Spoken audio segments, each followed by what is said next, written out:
깁스했으면 왼손으로 점 붙이라고요? 어머니, 이번엔 못 갑니다. 여보, 이제 내가 막을게. 어머니, 저희 지금 공항입니다. 공항? 제사상은 누구더러 차리라고 거기 가 있는 거냐? 어머니, 음식 준비 못한다고 제가 어제 분명히 말씀드렸습니다. 이만 끊겠습니다. 남편 장민규 씨의 목소리는 낮았지만 단단했습니다. 탑승구 앞 긴 의자에 앉아있던 저는 남편의 어깨가 수화기 너머의 목소리에 맞추어 한번 흔들리는 것을 보았습니다. 두 아이를 둔 가장인데 회사 사정으로 권고사직 당했습니다. 막막한 마음에 시작한 채널인데 여러분의 구독 하나가 저희 가족에게 희망이 됩니다. 구독, 좋아요, 알림 설정 꼭 부탁드려요. 그러고는 남편이 휴대전화를 귀에서 천천히 떼어내어 그대로 전원 버튼을 길게 눌러 화면을 꺼버렸습니다. 어두워진 화면 위로 남편의 지친 얼굴이 희미하게 비쳤습니다. 저는 아무 말도 하지 않은 채 옆자리의 딸 하윤이의 손등 위에 제 손을 가만히 올려두었습니다. 인천공항 제2여객 터미널의 아침은 생각보다 고요했습니다. 천장의 높은 창으로 연한 가을빛이 천천히 내려앉고 있었고 캐리어 바퀴 굴러가는 소리가 규칙적인 리듬으로 바닥을 스쳐 지나가고 있었습니다. 저와 남편 그리고 딸, 우리 세 사람은 탑승구 앞 회색 의자 위에 나란히 앉아 전광판의 출발 시각이 한 칸씩 넘어가는 것을 묵묵히 바라보고 있었습니다. 제 이름은 한정숙입니다. 22해 전 이 집안의 큰 며느리가 된 이후로 저는 단 한 번도 명절이나 집안 행사에서 빠진 적이 없었습니다. 명절 차례상, 시부모님의 생신상 매해 2번씩 돌아오는 집안 제사, 그 사이사이 끼어드는 환갑과 칠순과 팔순의 잔치상까지 저는 그 22해 동안 제 이름 석자보다 큰 며느리 3글자로 훨씬 더 자주 불려온 사람이었습니다. 오늘은 22번째 맞이하는 집안의 큰 제사 날이었습니다. 그 제사상을 지금 이 시각 저는 차리고 있지 않습니다. 서울 외곽의 낡은 주택 거실에 불 꺼진 부엌과 손질되지 않은 생선 한 마리와 뚜껑 열리지 않은 밀가루 봉투가 그대로 방치된 채 시댁의 그 거실은 아마 지금쯤 낯선 침묵에 완전히 잠겨 있을 것입니다. 저는 지금 이 이야기를 아주 천천히 들려드리려고 합니다. 한 여자가 22해 동안 새벽 5시의 얼음물 속에 손을 담근 채로 지켜온 것이 무엇이었는지, 그리고 그 여자가 어째서 제 생애 처음으로 제사상 대신 공항 출국장의 회색 의자를 택했는지에 대한 이야기입니다. 남편의 휴대전화는 꺼진 채로 그의 무릎 위에 놓여 있었습니다. 저는 그 네모난 검은 화면을 가만히 내려다보았습니다. 그 안에 들어있을 한 통의 부재중 전화 목록, 읽지 않은 메시지의 숫자, 오늘 새벽 시댁의 우편함에 도착해 있었을 한 장의 내용 증명. 이 모든 조각들이 지금 이 순간 시댁의 거실에서 동시에 펼쳐지고 있다는 사실을 저는 가만히 머릿속에서 그려보았습니다. 제 옆자리에 앉은 딸 하윤이가 제 손등을 조용히 감싸주었습니다. 이 아이는 20살이 갓 넘은 대학생입니다. 그러나 지난 반년 남짓한 시간 동안 이 아이는 저보다 훨씬 더 단단한 어떤 것을 자기 안에서 키워왔다는 사실을 저는 이제야 알게 되었습니다. 그 이야기는 뒤에서 차차 들려드리겠습니다. 탑승구 저편에서 항공사 직원 한 분이 조용히 마이크를 들어 올렸습니다. 안내 방송이 흘러나오기까지는 아직 몇 분의 시간이 남아 있었습니다. 저는 앞치마 대신 얇은 니트 카디건을 걸친 제 어깨를 한번 매만져 보았습니다. 22해 만에 비린내도 과즙 얼룩도 전기름 자국도 묻지 않은 소매 끝을 저는 한참 동안이나 말없이 내려다보았습니다. 이야기 시작에 앞서 구독과 좋아요 한 번씩 꼭 눌러주시고 지금 어디에서 이 이야기를 듣고 계신지 댓글로 남겨주시면 감사하겠습니다. 그럼 이제부터 본격적인 이야기를 시작해 보겠습니다. 정숙 씨, 오늘도 일찍 나오셨네. 그 배 한 상자에 얼마예요? 어머, 이 사과색 좀 봐. 올해 천물 맞지요? 정숙 씨한테 사과는 사는 거지. 딴 데서는 못 사. 오래 살라고 기도해 줄게. 가락동 농수산물 도매시장 청가동의 유리 지붕 아래. 아직 해가 올라오지도 않은 새벽 5시의 공기는 날카로웠습니다. 저는 양손을 얼음물이 그득 담긴 고무대야 속으로 다시 밀어 넣었습니다.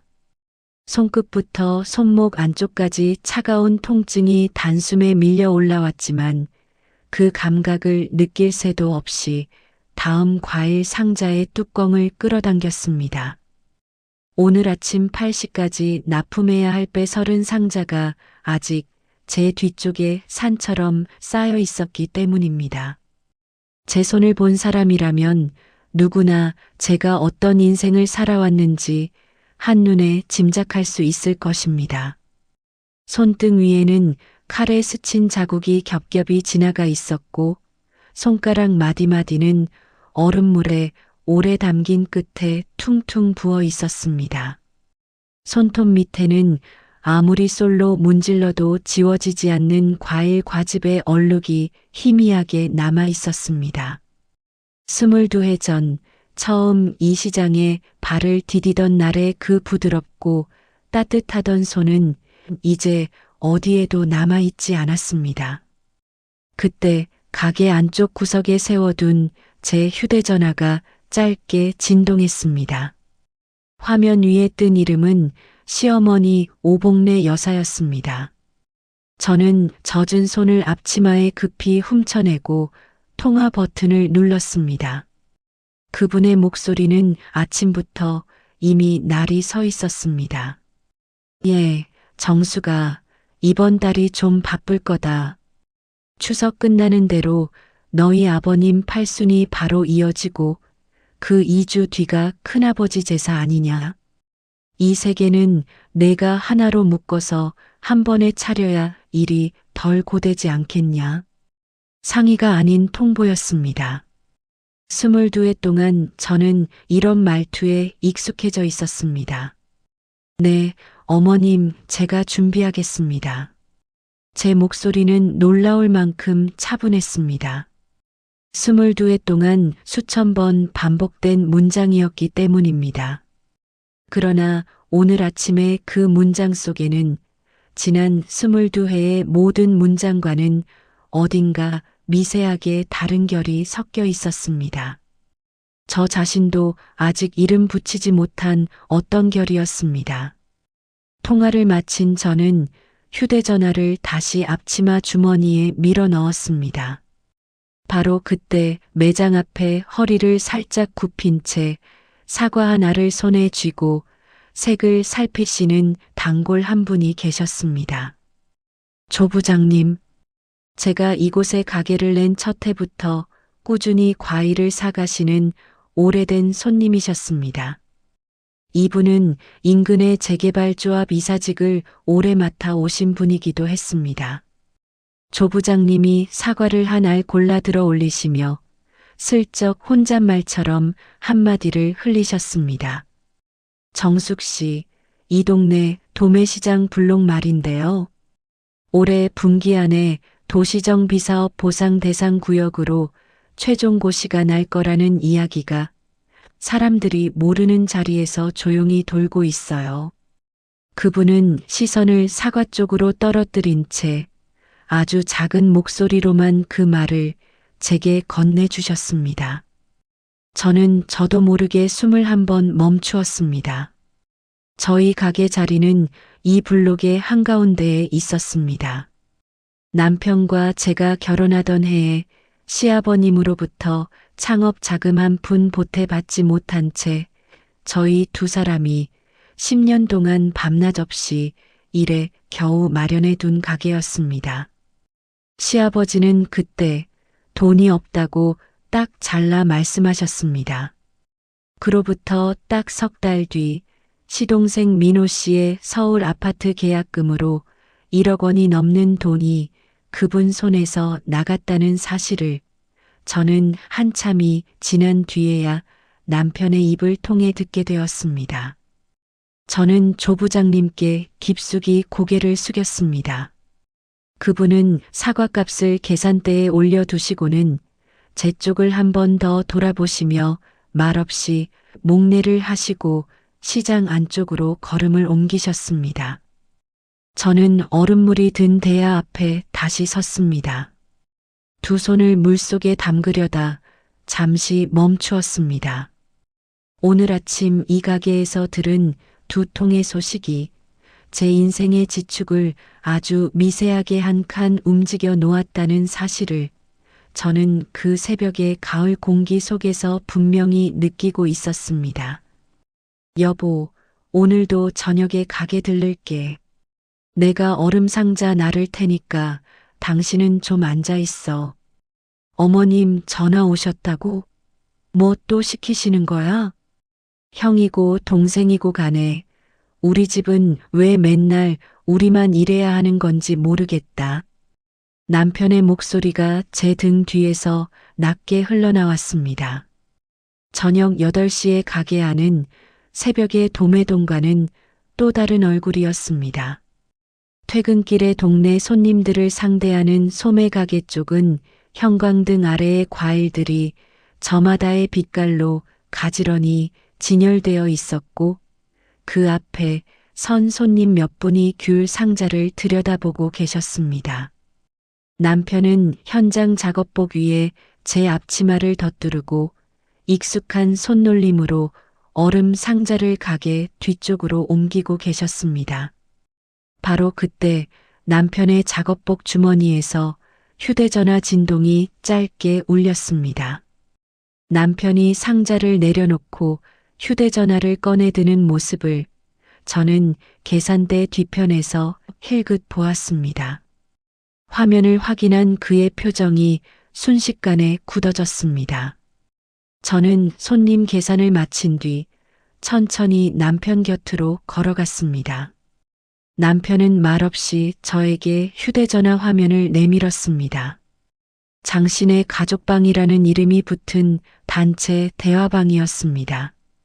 그 안에 가장 최근 메시지는 시동생의 아내 유세라 씨가 올린 것이었습니다. 형님, 이번 추석 상차림은 늘 하시던 대로 형네가 꼭 잘 챙겨주실 줄 믿어요. 저희는 어머님 좋아하시는 분위기로 꽃다발 준비해서 맡을게요. 저희 꽃집에서 이번에 새로 들어온 품종 중에 백합이 너무 예쁘더라고요. 그 문장 아래로 리본이 정성스럽게 묶인 커다란 꽃다발 사진이 2장 연달아 올라와 있었습니다. 저는 화면에서 눈을 떼지 못했습니다. 시어머니의 답장은 놀라울 만큼 신속했습니다. 세라야, 역시 둘째 며느리가 우리 집 분위기를 잘 안다. 큰애네는 손이 빠르니 음식은 알아서 잘할 거다. 이 3줄짜리 답장이 22회 동안 제가 받아온 모든 칭찬을 깔끔하게 대신 설명해주고 있었습니다. 손이 빠르다. 알아서 잘한다. 이 두 문장은 칭찬의 탈을 쓴 짐의 이름이었습니다. 저는 휴대전화를 남편에게 조용히 돌려드렸습니다. 남편의 입술이 안쪽으로 살짝 말려 들어가는 것이 보였습니다. 무언가를 크게 삼키시는 얼굴이었습니다. 남편은 휴대전화를 다시 주머니에 집어넣으시고는 얼음 상자를 마저 옮기셨습니다. 한마디도 하지 않으셨습니다. 이 집안 안에서 시동생 내외에 대해 크게 한마디 하신다는 것이 남편에게는 얼마나 어려운 일인지 저는 너무나 잘 알고 있었습니다. 바로 그 순간 가게 유리문이 부드럽게 열리며 딸 하윤이가 대학 수업을 마치고 들어섰습니다. 아이는 계산대 뒤쪽에 좁은 의자에 가방을 내려놓으시고는 아빠 쪽으로 조용히 다가가 얼음 상자 한쪽 끝을 같이 들어주셨습니다. 그러고는 엄마의 손을 잠깐 바라보셨습니다. 제 손등의 상처와 갈라진 손가락들을 아이는 아무 말 없이 오래도록 바라보셨습니다. 저는 딸의 그 시선을 깊이 알고 있었습니다. 이 아이는 어릴 때부터 말보다는 눈으로 훨씬 많은 것을 담는 아이였습니다. 할머니 댁에 가는 명절 아침마다 아이는 제 뒷모습을 말없이 따라왔고 시댁의 거실 한쪽 구석에서 두 다리를 가지런히 모은 채 어른들의 말과 행동을 모두 눈에 담고 있었습니다. 저는 언젠가 이 아이의 눈 속에 쌓여온 그 장면들이 어떤 방식으로든 형체를 얻게 될 날이 올 것이라는 사실을 막연하게나마 짐작하고 있었습니다. 하윤이가 저를 향해 돌아서며 가만히 낮은 목소리로 한마디를 건네왔습니다. 엄마, 오늘 집에 가면 저랑 잠깐 앉아서 얘기 좀 할 수 있을까요? 그 말의 어조가 평소와는 어딘가 달라져 있었습니다. 저는 고개를 한번 끄덕였습니다. 그날 밤 딸의 방에서 제가 보게 될 한 권의 낡은 노트가 앞으로의 몇 주 동안 저와 제 남편과 이 아이의 삶을 완전히 다른 방향으로 흘려보내게 되리라는 사실을 그 순간에 저는 아직 짐작하지 못하고 있었습니다. 어머님, 아버님, 저희 둘째네 왔습니다. 아버님, 팔순 진심으로 축하드립니다. 어머, 세라, 내 꽃다발이 정말 예쁘구나. 우리 집 분위기를 둘째가 잘 살려준다니까. 아버님, 이건 제 이번 달 성과금이에요. 약소합니다만 팔순 기념으로 받아주세요. 시동생 장민호 씨의 목소리와 함께 거실 한복판이 순식간에 환해졌습니다. 저는 부엌의 프라이팬 앞에서 마지막 전 한 장을 뒤집는 중이었습니다. 기름이 튀어오른 제 팔뚝에 조그만 화상 자국이 또 하나 늘어나 있었습니다. 새벽 5시에 시장 일을 마치고 그대로 집에도 들르지 못한 채 작업복 위에 앞치마만 겹쳐 입고 달려온 참이었습니다. 소매에서는 여전히 과일 내음이 옅게 풍겼고 손목 안쪽에는 얼음물의 냉기가 아직도 머물러 있었습니다. 거실 쪽에서 터져나오는 웃음소리와 감탄사가 부엌의 후드팬 돌아가는 소음 너머로 끊임없이 흘러들어왔습니다. 저는 고개를 들어 반쯤 열린 부엌 문을 통해 거실을 잠시 바라보았습니다. 소파 한가운데 나란히 앉은 시동생 내외.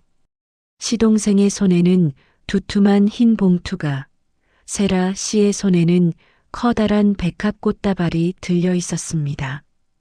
시어머니 오복래 여사께서는 그 봉투를 두 손으로 정성스럽게 받으시더니 안쪽을 슬쩍 들춰보시고는 친척분들을 향해 큰 목소리로 자랑을 시작하셨습니다. 이것 봐라. 우리 둘째가 증권사 지점장 된 뒤로 처음 하는 팔순이라고 얼마나 신경을 썼는지. 이 집안 체면은 둘째가 다 세운다니까. 시어머니의 그 목소리가 제가 새벽부터 차려놓은 갈비찜과 전과 잡채와 나물과 탕국이 가지런히 놓인 잔치상 위로 아무런 유해 없이 지나갔습니다. 상위의 음식들은 친척 어느 한 분의 젓가락도 아직 닿지 않은 채 조용히 김을 올리고 있었습니다. 시아버지 장영섭 옹께서도 지갑을 꺼내 드시더니 시동생의 명함을 조심스럽게 꺼내 친척들 앞에 펼쳐 보이셨습니다.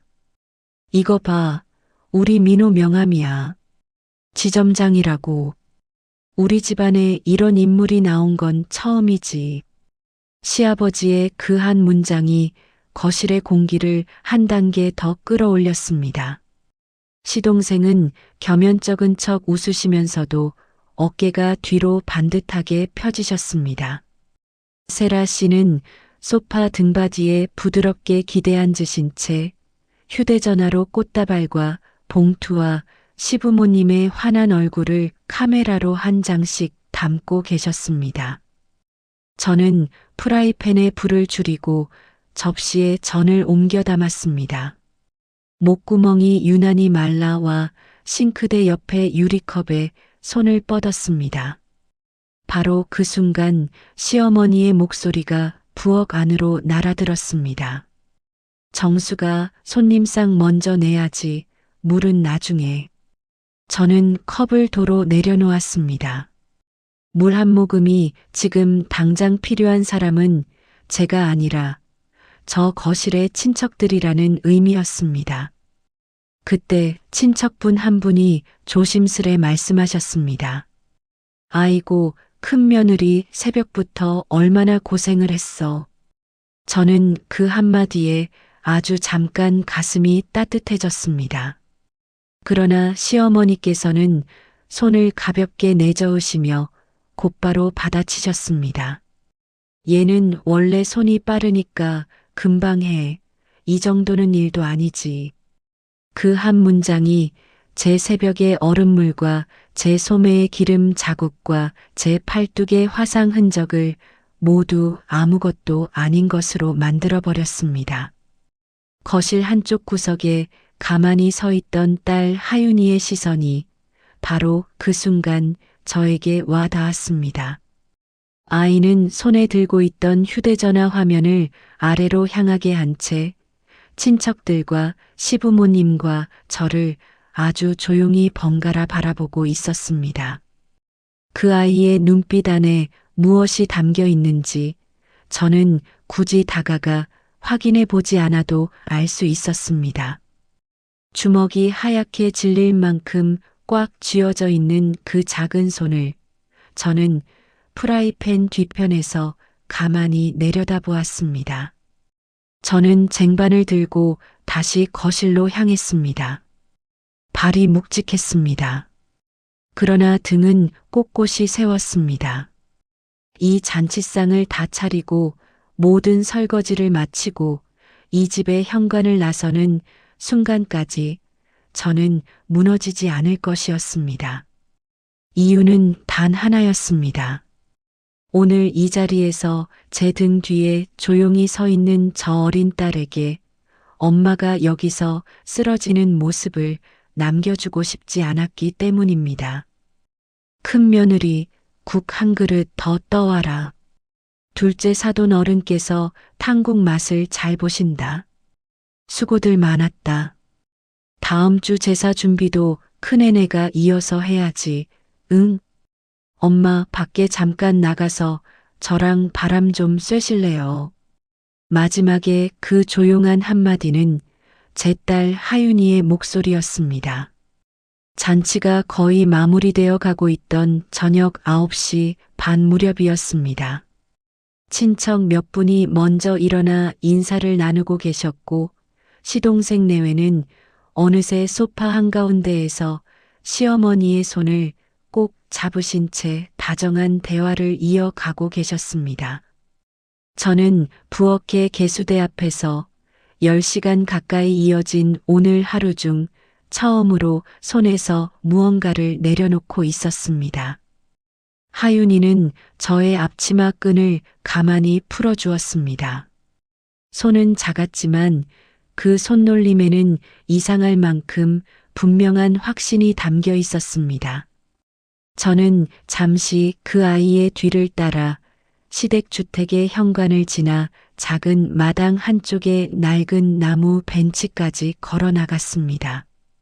가을밤의 공기가 제 소매 속으로 조용히 스며들어 왔습니다.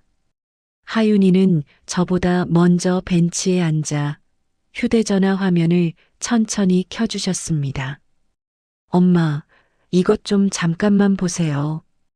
아이의 목소리는 낮고 단단했습니다. 저는 그 화면 위로 고개를 숙였습니다. 화면에 떠 있는 것은 흔한 메모 앱이었습니다. 다만 그 안에 기록된 내용은 평범한 일기의 형태가 아니었습니다. 날짜, 요일, 시간, 장소, 메뉴 이름, 시어머니께서 하신 말씀, 시동생 내외의 행동, 잔치상의 오간 선물의 종류. 이 모든 것이 마치 누군가를 위해 준비된 정식 보고서의 형식처럼 항목별로 가지런히 정리되어 있었습니다. 저는 손가락 끝이 미세하게 떨리는 것을 느꼈습니다. 가장 위쪽의 기록은 3년 전 가을의 어느 제사 날짜였습니다. 그날 제가 새벽 5시부터 오후 10시까지 시댁에서 보낸 시간, 제가 직접 만든 음식의 종류와 가짓수, 그리고 그날 시어머니께서 저에게 건네신 말씀 한 문장 한 문장이 그대로 옮겨져 있었습니다. 저 아니면 누가 하겠니? 얘는 원래 손이 빠르니까. 그 말들은 제 기억 속에서는 그저 흐릿한 피로의 배경음이었습니다. 그런데 이 아이의 기록 속에서는 그 한 문장 한 문장이 분명한 글자로 박혀 숨을 쉬고 있었습니다. 하윤이가 조용히 말을 이었습니다. 엄마, 저 사실 지난 3년 동안 명절 때마다, 시댁 행사 때마다 엄마가 하시는 일을 다 적어왔어요. 제가 지금 학교에서 배우는 과목 중에 가사노동의 가치평가라는 수업이 있거든요. 그 수업 교수님께 몇 달 전에 여쭤봤는데 이 정도 자료가 쌓여 있으면 나중에 법적으로 가사노동 기여분을 산정할 수 있는 근거가 된다고 하셨어요. 그 말을 들으신 이후로 저는 어른들 앞에서 더 말을 아끼게 되었습니다.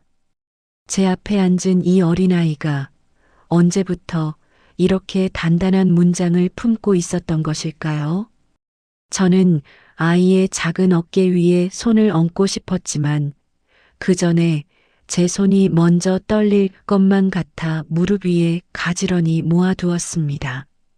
하윤이는 휴대전화 화면을 끄지 않은 채 제 얼굴을 똑바로 바라보았습니다. 엄마가 지금 당장 무엇을 결정하셔야 한다는 뜻으로 드리는 말씀이 아닙니다. 다만 엄마가 언젠가 다른 선택을 하고 싶으실 때 그 선택의 옆에 놓을 자료가 이미 이만큼 준비되어 있다는 사실은 알고 계셨으면 좋겠어요. 저는 한동안 아무 말도 할 수 없었습니다. 밤바람이 마당의 감나무 잎사귀를 스치며 낮은 소리를 냈습니다. 거실 창문 너머로 시어머니의 웃음소리가 간간히 새어나오고 있었습니다. 저는 고개를 숙여 하윤이의 차갑고 가느다란 손 위에 제 거친 손을 가만히 포개어 두었습니다. 아이의 손은 작고 따뜻했습니다. 제 손이 쥐어온 모든 과일 상자의 무게와 제 손이 담가온 모든 얼음물의 향기와 제 손이 견뎌온 모든 화상 자국이 이 아이의 손 안에서 아주 천천히 녹아 사라지는 듯한 기분이 들었습니다. 저는 딸을 향해 짧은 한 문장을 입 밖으로 꺼냈습니다. 하윤아, 고마워. 그 문장 하나만으로도 저는 오늘 하루의 모든 피로를 잊을 수 있을 것 같았습니다. 현관 쪽에서 시어머니께서 제 이름을 부르시는 목소리가 다시 들려왔습니다. 정수가, 설거지 아직 끝난 거 아니지? 저는 자리에서 일어났습니다. 허리가 뻐근했습니다. 그러나 제 걸음은 조금 전보다 확실히 가벼워져 있었습니다. 오늘 밤 집에 돌아가는 차 안에서 저는 남편에게 딸이 보여준 그 메모 앱의 이야기를 차분히 꺼내 보아야겠다고 속으로 조용히 마음먹었습니다. 정숙 씨, 오늘은 일 좀 쉬엄쉬엄 하세요. 얼굴빛이 영 안 좋으시네. 그 어깨 그거 계속 쓰시면 탈 나요. 한번 제대로 들여다보는 게 좋겠는데. 안쪽 사무실에서 커피 한 잔 같이 하실까요? 내가 오늘은 꼭 드릴 말씀이 있어요. 조 부장님의 목소리에는 평소와는 다른 어떤 무게가 실려 있었습니다. 저는 앞치마에 젖은 손을 서둘러 훔쳐내며 가게 안쪽의 작은 사무실로 그분을 모셨습니다. 팔순 잔치를 치른 지 사흘이 지난 아침이었습니다. 시장의 도매동에서는 이른 가을배와 단감이 밀려들어와 가게 앞 통로까지 상자가 쌓여 있었고, 저는 어깨 관절 어딘가에서부터 시작된 묵직한 통증을 못 본 척 누르며 그날의 납품을 감장해 내고 있던 참이었습니다. 좁은 사무실 안에는 낡은 책상 하나와 플라스틱 의자 2개가 전부였습니다. 저는 조 부장님께 커피 대신 따뜻한 보리차 한 잔을 내어드렸습니다. 그분은 잔을 두 손으로 감싸 주신 채 한동안 창밖의 시장 통로를 바라보고 계셨습니다. 이 동네에서 40년 넘게 살아오신 분이셨습니다. 이 시장의 골목 하나하나를 훤히 꿰고 계신 분이기도 했습니다. 정숙 씨, 얼마 전 말씀드린 도시정 비사업 건 말인데요. 그분이 마침내 입을 여셨습니다. 어제 저녁에 조합 운영위 쪽에서 최종 공람 일정이 잡혔습니다. 저희 블록이 보상 대상 구역으로 정식 지정되었고 공람 공고는 다음 달 초에 나갈 예정입니다. 정숙 씨 내외분이 소유하신 그 가게 자리는 위치와 면적을 기준으로 할 때 이번 지정 구역 안에서도 보상 감정가가 상당히 높게 잡힐 겁니다. 숫자로 말씀드리자면 수십억 원 규모에서 시작될 것으로 보고 있습니다. 저는 손에 쥐고 있던 볼펜을 책상 위에 가만히 내려놓았습니다. 수십억이라는 단어는 새벽 5시의 얼음물 속에서 손을 담근 채 배 한 상자를 2,000원씩 더 받느냐 덜 받느냐로 하루의 수지를 결정해 오던 저에게는 지구 반대편에서 들려오는 어느 낯선 나라의 언어처럼 들렸습니다. 그러나 그 단어가 지닌 무게만큼은 분명하게 전해졌습니다. 조 부장님이 말씀을 이어가셨습니다. 이 정보는 지금 시점에서는 극소수에게만 공유되어 있습니다. 정숙 씨 내외분 외에 이 사실을 미리 알고 계실 만한 가족이나 친지가 혹시 계신지 제가 한 번만 여쭙고 싶습니다. 저는 조용히 고개를 저었습니다. 시댁 식구 가운데 이 소식을 미리 접하신 분은 아무도 계시지 않을 것이었습니다. 저희 부부의 가게 사정에 대해 시댁 어른들께서 마지막으로 물으셨던 것이 지금으로부터 대략 7년 전쯤 되는 일이었기 때문입니다. 조 부장님은 고개를 한번 끄덕이시더니 잔 안에 보리차를 한 모금 천천히 드셨습니다. 정숙 씨, 제가 참견할 일은 아닙니다만 이 소식은 당분간은 정숙 씨 내외분의 가슴 안에서만 간직하시는 편이 좋겠습니다. 이런 종류의 소식은 알려지는 속도에 따라 사람의 얼굴을 아주 빠르게 바꿔놓는 법이거든요. 그 한마디에 저는 오래도록 답을 드리지 못했습니다. 대신 창밖의 도매동 통로를 바라보았습니다. 가을의 이른 햇살이 유리 지붕의 격자 창틀 사이로 길게 내려앉고 있었습니다. 그분이 자리에서 일어나 사무실 문을 열고 나가시는 뒷모습을 바라보며 저는 사무실 책상 위에 놓여있던 사과 한 알을 손에 집어들었습니다. 그 사과의 무게가 평소와는 다르게 느껴졌습니다. 제 가게의 자리 하나하나가 오늘부터는 평범한 장사터가 아닌 전혀 다른 의미의 공간이 되어 간다는 사실을 그 과일 한 알의 무게 안에서 저는 선명히 감각하고 있었습니다. 그날 저녁 남편은 현장에서 조금 일찍 돌아왔습니다. 저는 가게 문을 닫은 뒤 집 근처의 조용한 국밥집에서 남편 맞은편 자리에 앉았습니다. 그리고 조 부장님으로부터 들은 모든 이야기를 한 글자도 빠뜨리지 않고 남편에게 천천히 전해드렸습니다. 남편은 뜨끈한 국물에 담갔던 수저를 천천히 내려놓으셨습니다. 그러고는 한참 동안 말씀이 없으셨습니다. 잠시 뒤 남편이 입을 여셨습니다. 이 소식은 본가에 당분간 알리지 맙시다. 저는 고개를 끄덕였습니다. 남편의 얼굴 위로는 제가 지금껏 한 번도 본 적이 없는 어떤 단단한 결심의 선이 그어지고 있었습니다. 저는 그 선을 따라 앞으로 저희 부부가 함께 걸어가게 될 며칠간의 길이 어떤 풍경으로 펼쳐질 것인지를 가만히 머릿속으로 그려보기 시작했습니다. 정숙 씨, 눈 좀 떠봐요. 여기 사람 쓰러졌어요. 119 좀 불러주세요. 머리 뒤쪽이 찍힌 것 같은데. 위험하니까 함부로 옮기지 말고 일단 구급대원 올 때까지 그대로 둡시다. 아이고 어쩌나. 이 집 아주머니 요새 너무 무리하시더니 결국 이렇게 되셨네. 시장 통로에 웅성거리는 목소리들이 제 귀 안으로 물결처럼 들어왔다 다시 멀어졌습니다. 저는 제가 어디에 쓰러져 있는지조차 가늠할 수 없었습니다. 눈을 뜨려 했지만 눈꺼풀이 천근만근 무거웠습니다. 귓가에서 삐하는 가는 이명이 울렸고 오른쪽 어깨 안쪽에서 무언가가 뚝 하고 끊어지는 듯한 둔한 통증이 퍼져나왔습니다. 팔순 잔치를 치른 뒤부터 줄곧 나를 괴롭혀 오던 그 통증이 오늘 새벽에 마침내 저를 주저앉히고 말았습니다.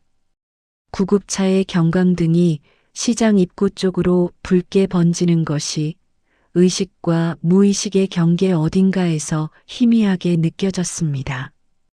들것 위로 제 몸이 옮겨지는 감각, 산소 마스크의 서늘한 플라스틱이 코와 입을 덮는 감각, 구급 대원분의 차분한 목소리가 제 귓가에서 반복해서 의식 확인을 하시는 감각. 그 모든 감각이 제게는 멀고 느린 영화의 한 장면처럼 다가왔습니다. 응급실의 회복실에서 제가 눈을 떴을 때 제 손을 붙잡고 있던 것은 남편의 거친 손바닥이었습니다. 남편의 얼굴은 형광등 불빛 아래 유난히 창백했습니다. 눈가에 짙은 피로가 번져 있었고 무언가를 꾹 눌러 참고 계시는 턱선이 떨리고 있었습니다. 여보, 괜찮아. 의사 선생님이 오셨다 가셨어. 오른쪽 어깨에 회전근개 쪽에 심한 파열이 있고 전체적으로 탈수와 극심한 피로가 누적된 상태라고 하셔. 최소 3주는 꼼짝없이 안정을 취해야 한다고 하셨어. 저는 천천히 고개를 끄덕였습니다. 팔을 들어 올리려다가 오른쪽 어깨에 둔탁하게 박히는 통증에 저는 숨을 훅 들이마셨습니다. 남편이 제 손등을 조심스럽게 감싸주며 낮은 목소리로 말씀을 이어가셨습니다. 본가에는 아직 연락드리지 않았어. 당신이 깨어나거든 같이 상의해서 어떻게 할지 결정하자고 생각했거든. 저는 눈으로만 고맙다는 인사를 전했습니다. 바로 그때 병실 커튼 사이로 딸 하윤이가 조용히 들어왔습니다. 아이는 학교 수업을 중간에 빠져나온 참이었는지 어깨에 책가방을 그대로 맨 상태였습니다. 엄마의 얼굴을 내려다보는 그 아이의 눈빛은 놀랄 만큼 차분했습니다. 울지 않았습니다. 다만 제 손목에 꽂힌 링거줄을 잠시 바라보시다가 작은 목소리로 한마디를 건네셨습니다. 엄마, 지난번에 저와 함께 이야기 나눴던 그 자료 말씀인데요. 저 오늘 학교 끝나고 교수님을 한 번 더 찾아뵙고 와도 괜찮을까요? 저는 답을 하기 전에 남편을 바라보았습니다. 남편은 이미 딸의 얼굴에서 모든 것을 읽어내신 듯 했습니다. 병실의 침묵 안에서 세 사람의 시선이 한 점에서 만났습니다. 제가 먼저 입을 열었습니다. 그래, 엄마는 괜찮으니까 다녀와. 오는 길에 그 교수님께서 말씀해 주시는 절차들, 아빠한테도 상세히 설명해 줄 수 있겠니? 바로 그때 제 휴대전화가 남편의 손안에서 짧게 진동했습니다. 남편이 화면을 확인하시더니 잠시 호흡을 가다듬으셨습니다. 어머님이셔. 남편은 저에게 먼저 묻지 않고 스피커폰을 켜는 대신 직접 전화를 받으셨습니다. 시어머니의 목소리가 수화기 너머로 또렷하게 흘러나왔습니다. 민규야, 이번 주말이 큰아버지 제사인 거 잊지 않았지? 네 안사람 시장 일 좀 일찍 정리하고 본가로 오라고 해라. 남편은 잠시 호흡을 고르신 뒤 천천히 답을 하셨습니다. 어머니, 정숙이가 오늘 새벽에 시장에서 쓰러져서 지금 응급실입니다. 어깨를 심하게 다쳐서 의사가 3주는 꼼짝 말고 안정하라고 했습니다. 이번 제사는 정숙이가 도저히 준비할 수 있는 상태가 아닙니다. 제가 대신 말씀드리겠습니다. 수화기 너머에서 아주 짧은 침묵이 흘렀습니다. 그리고 이어진 시어머니의 한마디가 병실 안의 공기를 단숨에 서늘하게 식혔습니다. 깁스를 하고서라도 와서 전이라도 붙여야지. 제사를 큰 며느리 없이 어떻게 지내겠냐. 제사가 무슨 놀이 좀 쉬는 행사인 줄 아냐. 남편의 손등에 핏줄이 불끈 솟았습니다. 저는 병상 위에서 천천히 고개를 저었습니다. 22회 동안 처음이었습니다. 시어머니의 명령 앞에서 제가 고개를 저은 것이 딸 하윤이는 제 그 작은 몸짓을 소리 없이 끝까지 지켜보고 있었습니다. 교수님께서는 자료가 이 정도로 쌓여 있으면 법적 근거 자료로 충분히 활용 가능하다고 하셨어요. 엄마, 이 결정은 엄마 것이에요. 저는 엄마 옆에 자료를 놓아드릴 뿐입니다.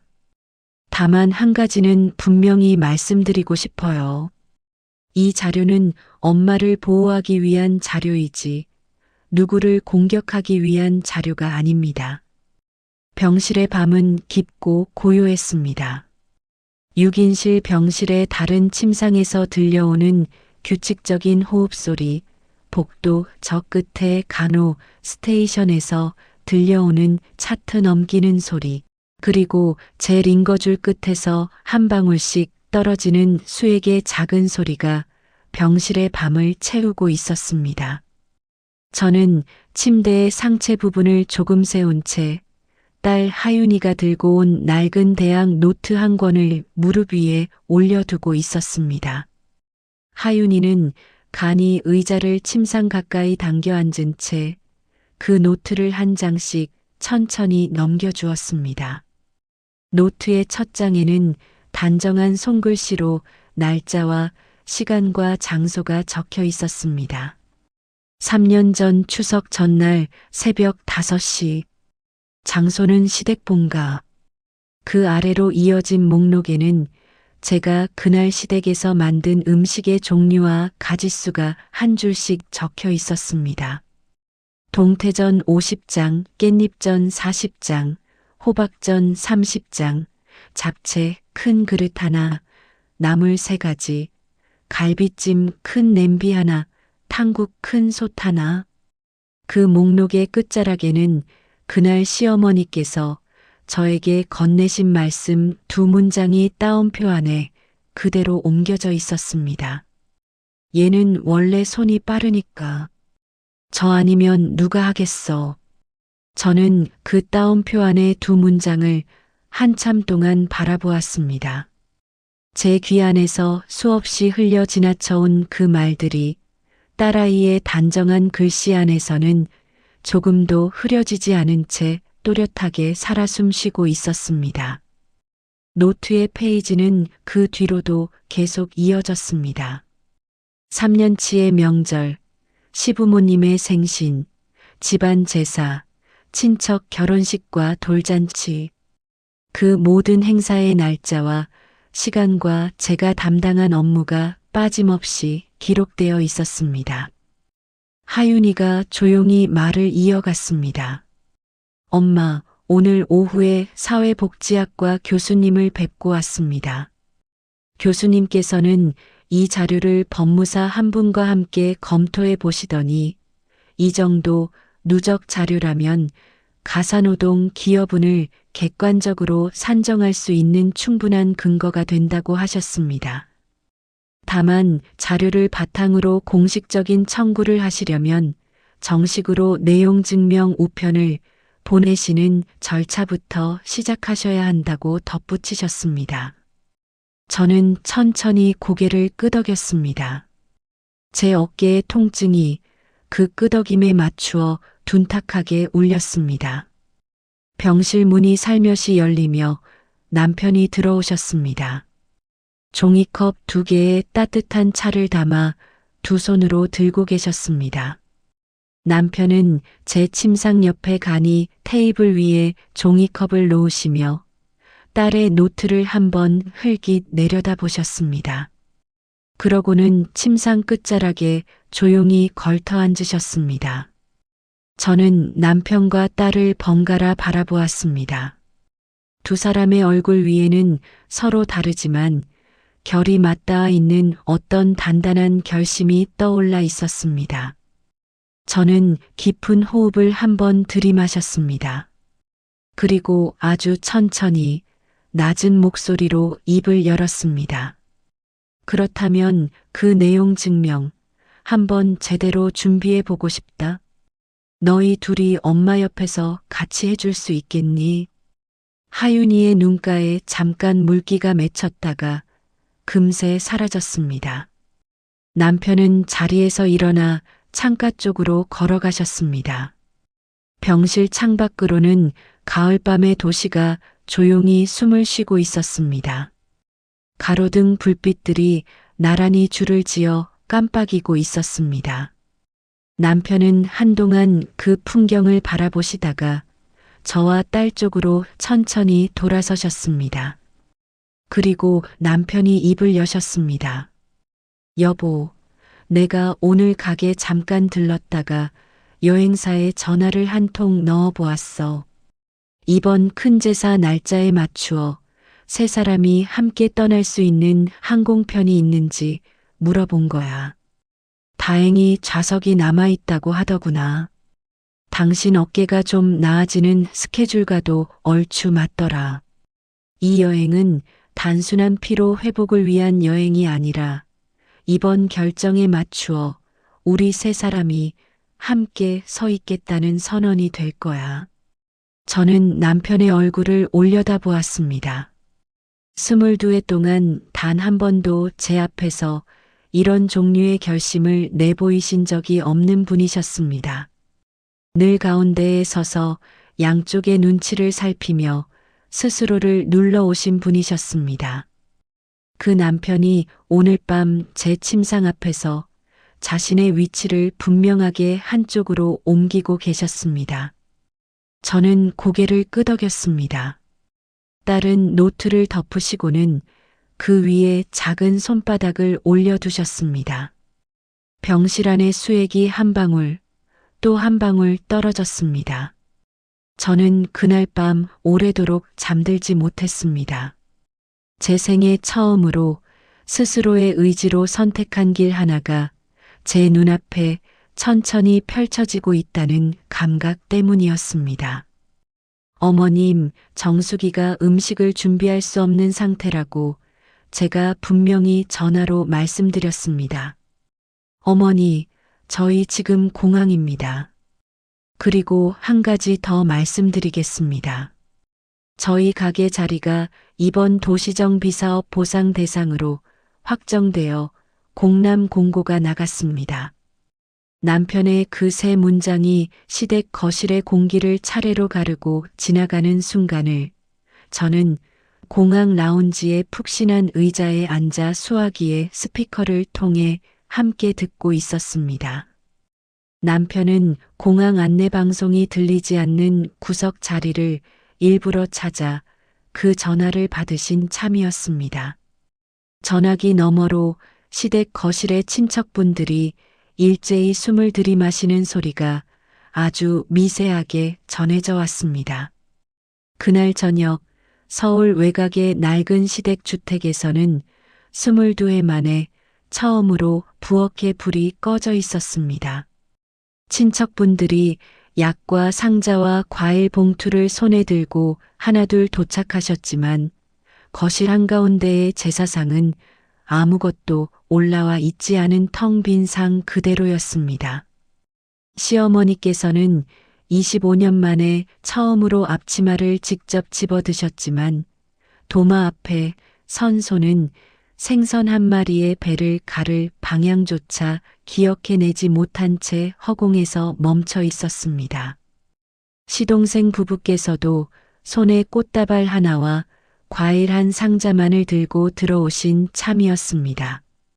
시동생의 아내 세라 씨께서는 밥솥에서 밥을 퍼담는 국자조차 어느 서랍에 있는지 모르시는 것 같았습니다.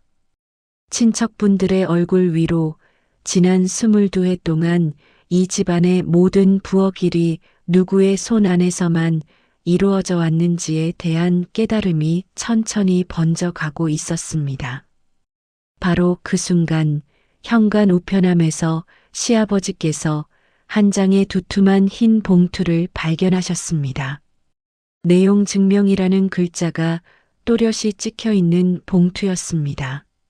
시아버지의 떨리는 손끝으로 봉투가 개봉되었고 안에서 나온 서류의 제목은 가사노동 기여분 청구서였습니다. 청구 금액은 1억 8천만 원. 지난 3년간의 기록만을 근거로 산정된 보수적인 금액이었습니다. 친척분들의 시선이 그 서류 한 장 위로 일제히 모였습니다. 시어머니께서는 밀가루가 묻은 손으로 그 종이를 낚아채듯 받아드셨습니다. 종이 위에 하얀 자국이 번졌습니다. 그분의 얼굴빛이 시뻘겋게 달아올랐고 그 길로 휴대전화를 집어드시고는 남편에게 전화를 거셨습니다. 네 번째 시도 끝에 전화가 연결되었습니다. 그리고 그 전화를 받으신 남편의 입에서 흘러나온 것이 바로 앞서의 세 문장이었습니다. 공항이라는 단어가 시댁 거실에 떨어지는 순간의 정적을 저는 수화기 너머로 생생하게 느꼈습니다. 그러나 진짜 바람은 그 다음 문장에서 일어났습니다. 저희 가게 자리가 이번 도시정 비사업 보상 대상으로 확정되었다는 남편의 차분한 한마디. 수십억이라는 숫자는 남편의 입에서 한 번도 직접 언급되지 않았지만 시댁 식구들의 귀는 그 숫자의 윤곽을 즉시 감지해내고 있었습니다. 수화기 너머의 분위기가 그 한 문장을 기점으로 완전히 뒤집히기 시작했습니다. 방금 전까지 미친 청구서라는 단어를 뱉으셨던 시어머니의 목소리가 몇 초 만에 완전히 달라졌습니다. 민규야, 어미가 아까 흥분해서 말이 좀 심했다. 정수기가 많이 아프다는 걸 어미가 너무 늦게 알았구나. 여행은 잘 다녀와라. 갔다 와서 얼굴 보고 얘기하자. 시어머니의 그 목소리는 22해 동안 제가 단 한 번도 들어본 적이 없는 종류의 부드러움이었습니다. 시아버지께서도 뒤이어 수화기를 건네받으셨습니다. 그래, 민규야, 그 가게 자리는 내가 예전부터 좋은 자리라고 말하지 않았느냐. 내 눈이 틀리지 않았지. 그 한마디가 수화기 너머로 흘러나오는 순간 남편의 입꼬리가 아주 희미하게 뒤틀렸습니다. 그리고 남편이 조용하지만 또렷한 목소리로 답하셨습니다. 아버지, 그 자리를 마련한 것은 아버지께서 주신 돈이 아닙니다. 저와 정숙이가 20년 동안 한 푼 한 푼 모아서 마련한 자리입니다. 제가 가게 시작할 때 3천만 원만 빌려달라고 부탁드렸을 때 아버지께서는 없는 돈은 못 준다고 하셨습니다. 그 석 달 뒤 민호집 계약금으로 1억이 넘는 돈이 아버지 손에서 나갔다는 사실을 저는 오래전에 들어서 알고 있었습니다. 수화기 너머의 거실이 완전한 정적에 잠겼습니다. 친척분들 사이에서 한 분의 짧은 탄식이 새어나왔습니다. 남편은 그 정적 위에 마지막 한 문장을 조용히 올려두셨습니다. 이 집안의 큰아들 자리 오늘부로 내려놓겠습니다. 청구서의 금액은 법이 판단할 일입니다. 저희는 이만 탑승구로 가겠습니다. 전화가 끊겼습니다. 수화기 너머에서 뚜뚜뚜 하는 끊김 신호가 짧게 울리다 사라졌습니다. 저는 의자 등받이에 천천히 몸을 기댔습니다. 딸 하윤이가 제 어깨 위에 살며시 손을 올려주셨습니다. 어깨에 통증이 조금 남아 있었지만 그보다 훨씬 가벼운 어떤 것이 제 가슴 안쪽에서 동시에 피어오르고 있었습니다. 한정숙 고객님, 예약하신 항공편의 탑승이 곧 시작되겠습니다. 여보, 이 가방 한번 들어봐. 당신한테 정말 잘 어울릴 것 같아.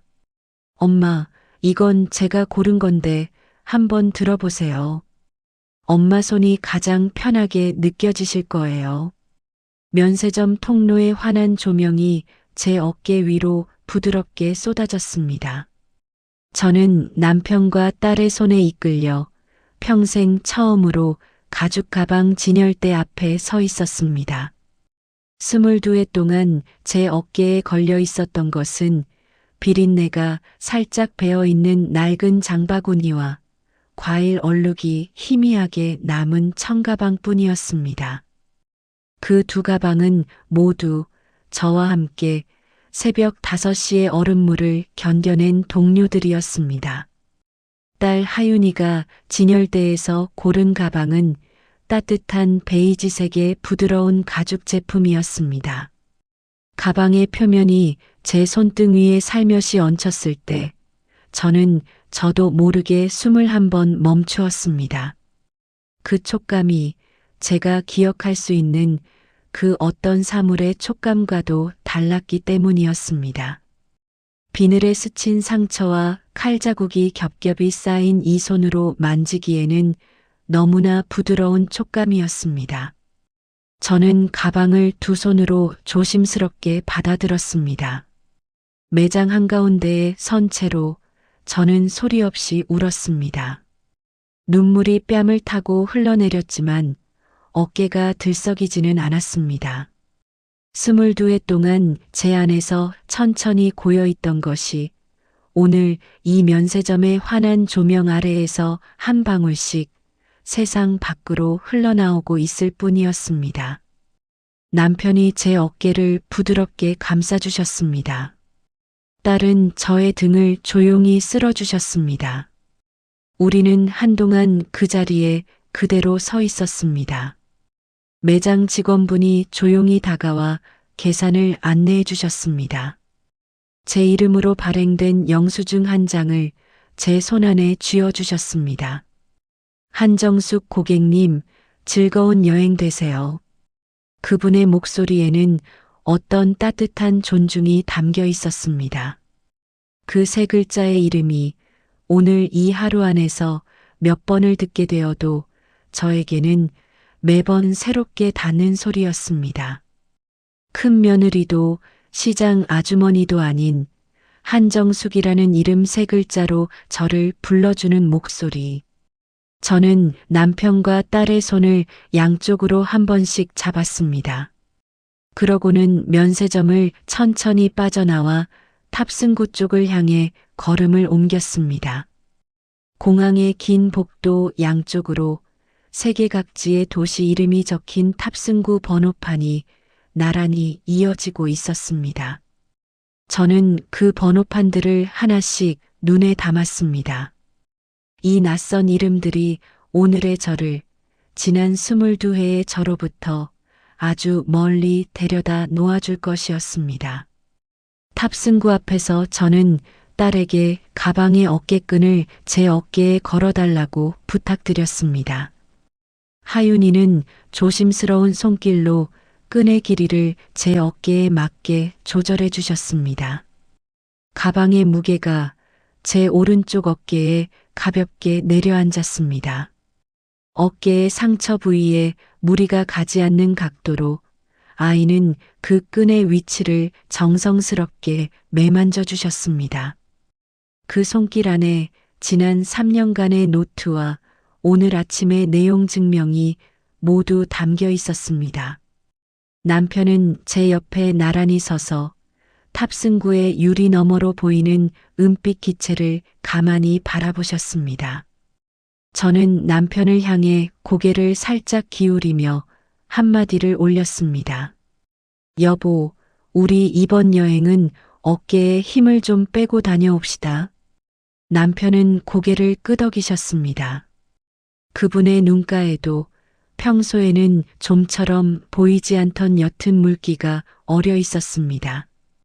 항공사 직원분이 탑승구의 스캐너를 열어주셨습니다. 저는 제 여권과 탑승권을 두 손으로 정중히 건네드렸습니다. 여권 사진 속의 제 얼굴과 오늘 이 자리의 제 얼굴이 조금 다르다는 사실을 저는 그 스캐너의 푸른빛 아래서 분명히 느낄 수 있었습니다. 사진 속의 그 얼굴은 아직 큰 며느리였습니다. 오늘 이 탑승구를 지나는 저는 한정숙이라는 이름으로 돌아가는 중이었습니다. 저와 남편과 딸은 탑승구 안쪽의 긴 통로를 천천히 걸어 들어갔습니다.